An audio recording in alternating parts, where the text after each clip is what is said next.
অনেকদিন পর নাসিরউদ্দিন তার পুরনো বন্ধু জামাল সাহেবের দেখা পেয়ে ভীষণ খুশি হয়ে বললেন, চলো বন্ধু, পাড়া বেরিয়ে আসি। জামাল সাহেব বললেন, এই মামুলি পোশাক পরে লোকজনের সঙ্গে দেখা করতে আমার লজ্জা হচ্ছে। নাসিরউদ্দিন হাসি দিয়ে তার বন্ধুকে একটি ভালো পোশাক ধার দিলেন। প্রথম বাড়িতে পৌঁছে নাসিরউদ্দিন গৃহকর্তাকে বললেন, ইনি হলেন আমার বিশিষ্ট বন্ধু জামাল সাহেব। ওনার পোশাকটা আসলে আমার। বাইরে বেরিয়ে এসে জামাল সাহেব বিরক্ত হয়ে বললেন, তুমি আবার কিরকম চালাকি করছো? পোশাকটা যে তোমার, সেটা কি না বললেই চলতো না? দ্বিতীয় বাড়িতে পৌঁছে নাসিরউদ্দিন বললেন, জামাল সাহেব আমার পুরনো বন্ধু। উনি যে পোশাকটা পরেছেন সেটা কিন্তু তার নিজের।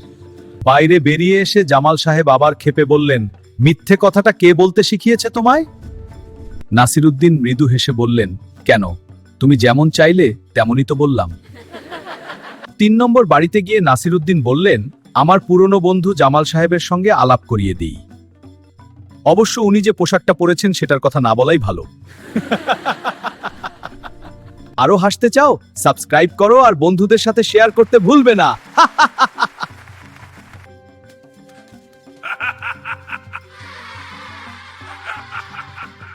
নাসিরউদ্দিন তখন চারদিকে বলে বেড়াচ্ছিলেন, যারা নিজেদের বিজ্ঞ বলে তারা আসলে কিচ্ছু জানে না।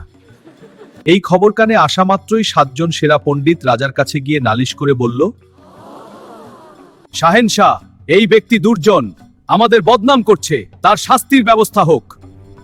রাজা সব শুনে নাসিরউদ্দিনকে সভায় ডেকে বললেন, তোমার কি কিছু বলার আছে? নাসিরউদ্দিন হেসে বললেন, আজকে জাহাপনা, আগে কাগজ কলম আনা হোক, তারপর আমি বলতে চাই। রাজার নির্দেশে কাগজ কলম এল। তারপর নাসিরউদ্দিন বললেন, একই প্রশ্ন করা হোক, রুটির অর্থ কি?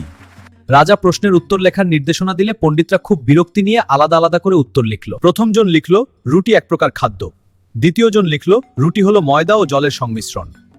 তৃতীয় জন লিখল, রুটি ঈশ্বরের দান। চতুর্থ জন লিখল, রুটি এক প্রকার পুষ্টিকর খাবার। পঞ্চম জন লিখল, রুটির অর্থ বলতে গেলে আগে জানা দরকার কোন ধরনের রুটির কথা বলা হচ্ছে।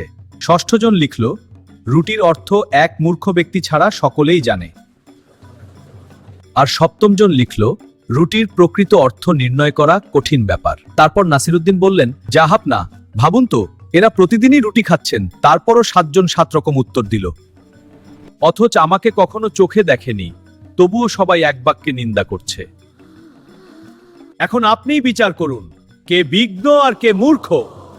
রাজা হেসে বললেন, এই না হলে হজ্জা, তোমার বুদ্ধি সত্যিই অতুলনীয়, ওরাই মূর্খ। এমন বুদ্ধির গল্প আরো শুনতে চাইলে লাইক ও সাবস্ক্রাইব করলে খুশি হব। বেজার করলে কিন্তু রাজদরবারে ডাক পড়তে পারে।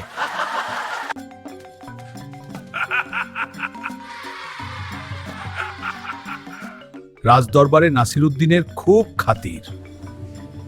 একদিন খুব খিদের মুখে বেগুন ভাজা খেয়ে ভারী খুশি হয়ে রাজা নাসিরউদ্দিনকে বললেন, বেগুনের মতো এমন সুস্বাদু খাদ্য আর আছে কি?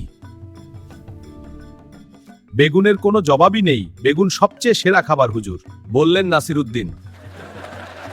রাজা হুকুম দিয়ে বললেন, এবার থেকে রোজ বেগুন খাবো, বাজার থেকে সেরা বেগুন নিয়ে আসো।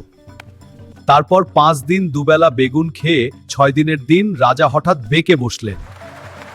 খানসামাকে ডেকে বললেন, দূর করে দে আমার সামনে থেকে এই বেগুন ভাজা।